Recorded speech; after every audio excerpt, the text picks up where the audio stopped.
Kan ada 4 buah gelas yang berisi macam-macam larutan. Yang pertama ada larutan yang berisi air putih, larutan gula, larutan garam, dan juga minyak goreng. Dan masing-masing larutan nanti saya akan campurkan dengan sel darah manusia. Ini adalah darah manusia yang sudah ambil menggunakan jarum suntik. Nah, lalu saya akan teteskan pertama kali pada larutan yang pertama, yaitu air putih. Kalau kita perhatikan di sini darah dengan air putih langsung akan larut. Bahkan ini saya siapkan ada batang pengaduk, saya akan aduk sampai dengan merata, dan di bagian batang pengaduknya pun juga tampak bersih, tidak ada darah yang menempel. Ini artinya darah dengan air dia akan terlarut sempurna. Lalu bagaimana dengan larutan gula? Saya akan teteskan darah pada larutan gula. Kalau kita bandingkan dengan air putih tadi, pada larutan gula ini sel darahnya tidak akan larut ke bawah, justru dia akan mengendap di bagian atas.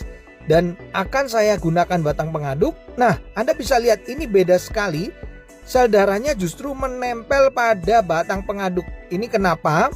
Karena gula itu bersifat perlengketan. Berbeda dengan air putih tadi, batang pengaduknya bersih.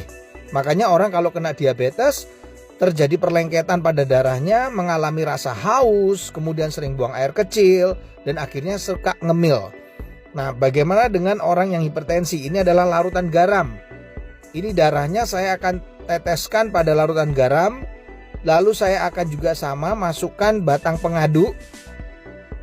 Dan ini berbeda dengan diabetes, di mana sel darah yang menempel pada batang pengaduknya tidak selengket pada gula, larutan gula.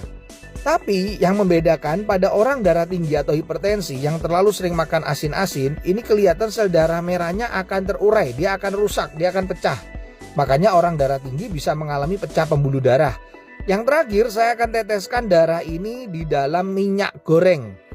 Nah, kalau saya teteskan ini langsung bisa terlihat sel darahnya nggak bisa larut, tidak juga ya mengendap di bagian atas, tapi justru menggumpal-gumpal. Ini membuktikan bahwa orang yang tinggi kolesterolnya akan mengakibatkan penggumpalan sel darah. Jadi sel darahnya akan menggumpal-gumpal, dan ini yang bisa menimbulkan penyumbatan pada pembuluh darah.